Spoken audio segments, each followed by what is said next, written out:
Bonjour à tous, aujourd'hui on va s'intéresser à une question qui est vraiment au cœur de l'actualité économique. Comment est-ce qu'on pilote l'économie d'un pays? Finalement, c'est un peu comme conduire une voiture. Parfois, il faut appuyer sur l'accélérateur, et d'autres fois, il faut savoir freiner. Alors, imaginez un peu le tableau. D'un côté, on a une économie qui tourne au ralenti. Le chômage grimpe, c'est pas la joie. Et de l'autre, tout le contraire. Une économie en surchauffe, les prix qui flambent, l'inflation qui menace de tout déstabiliser. Dans les deux cas, c'est clair, il faut faire quelque chose. Mais quoi exactement? C'est là que tout se joue. C'est l'enjeu des politiques économiques qu'on appelle conjoncturelles.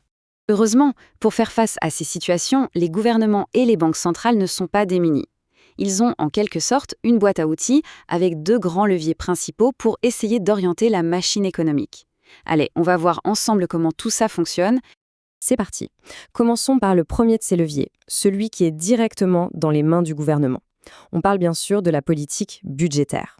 Alors la politique budgétaire, qu'est-ce que c'est concrètement? Eh bien c'est tout simple, c'est quand l'État utilise son propre budget, c'est-à-dire l'argent qu'il collecte via les impôts et qu'il dépense, pour jouer sur l'économie. C'est vraiment son volant de direction, son accélérateur et son frein tout en un. Ce qui est vraiment clé à comprendre ici, c'est que l'action est directe. C'est le gouvernement qui appuie sur les boutons. Et les outils sont très concrets, hein. On parle de lancer la construction d'infrastructures, de verser des aides sociales ou tout simplement de baisser ou d'augmenter les impôts. L'idée de fond, c'est d'essayer de lisser les vagues de l'économie pour éviter les creux trop profonds ou les pics trop brutaux. Bon, on a vu le premier levier, passons maintenant au second. Et là, attention, changement de pilote, ce n'est plus le gouvernement qui est à la manœuvre, mais une institution bien particulière et surtout indépendante, la Banque centrale. Et là, la méthode change complètement. La Banque centrale, elle, ne va pas construire de route.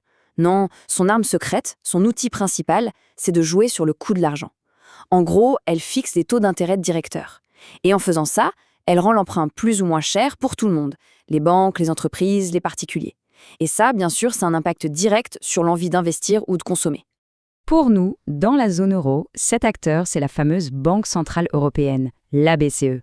Son outil de prédilection, ce sont donc ses taux directeurs. C'est le prix auquel elle prête de l'argent aux banques commerciales. Et sa mission, son mandat, est limpide. Garder les prix stables, c'est-à-dire une inflation sous contrôle, et par la même occasion, soutenir l'économie. Ok, on a nos deux grands outils, budgétaires et monétaires. Maintenant, voyons comment on les utilise. En fait, il y a deux directions possibles. Soit on appuie sur l'accélérateur pour stimuler la machine, ça c'est ce qu'on appelle une politique de relance. Soit, au contraire, on appuie sur le frein pour la ralentir, et là, on parle de politique de rigueur. Accélérer ou freiner, c'est aussi simple que ça. Et ce tableau résume parfaitement tout ça. Regardez, quand l'économie patine en cas de récession, on veut relancer. C'est la colonne accélérateur. L'objectif, stimuler la demande. Comment? Le gouvernement augmente les dépenses, baisse les impôts. La Banque centrale, elle, baisse ses taux. Et à l'inverse, si l'économie s'emballe et que l'inflation grimpe, on passe en mode frein. L'objectif, c'est de calmer le jeu. Et pour ça, on fait le contraire, on augmente les impôts ou les taux d'intérêt. C'est vraiment une logique de vase communicant.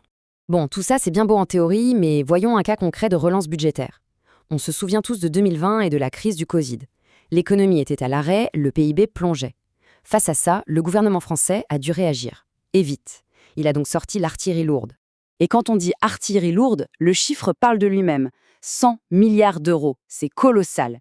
L'idée, avec cette somme astronomique, était simple, injecter un maximum d'argent frais dans l'économie pour éviter qu'elle ne s'effondre complètement. On a aidé les entreprises à tenir le coup, on a soutenu le pouvoir d'achat, bref, on a tout fait pour que la machine ne s'arrête pas. Alors, la théorie derrière un tel plan, c'est ce qu'on appelle l'effet d'entraînement keynésien. Ça vient de l'économiste John Maynard Keynes.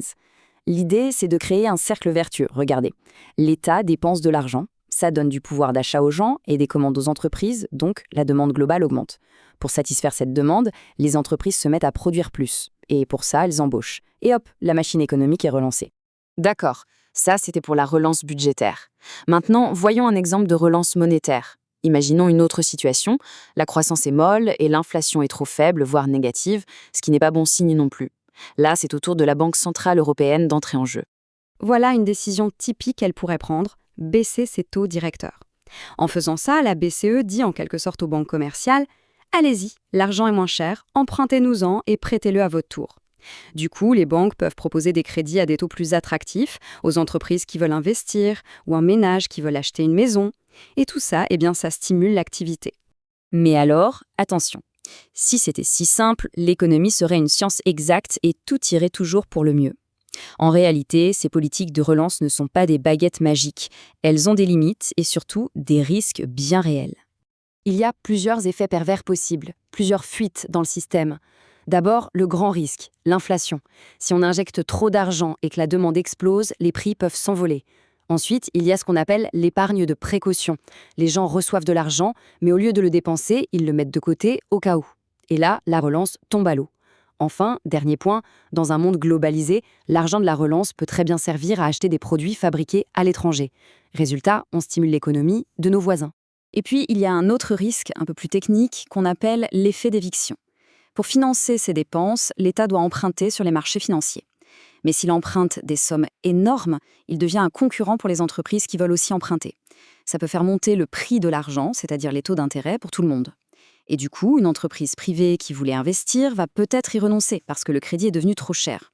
En quelque sorte, l'investissement public chasse, il évince, l'investissement privé. Alors si on devait résumer tout ça de façon très simple, que faut-il retenir? D'un côté, la politique budgétaire. C'est le gouvernement avec ses outils qui sont les dépenses et les impôts.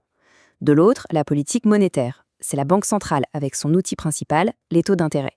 Deux acteurs distincts, deux boîtes à outils différentes, mais un objectif commun. Essayer de garder le navire économique à flot et sur la bonne trajectoire. Voilà, on a vu la mécanique de l'accélérateur et du frein. Mais la vraie question, la question de fond qui se pose aujourd'hui, c'est de savoir si ces outils qui ont été pensés pour gérer les cycles économiques à court terme sont encore adaptés aux immenses défis de notre époque. On pense au changement climatique, aux tensions géopolitiques. Est-ce que ce pilotage de court terme est encore suffisant? C'est sans doute la grande question qui va occuper les économistes et les décideurs pour les années qui viennent. Merci de votre attention.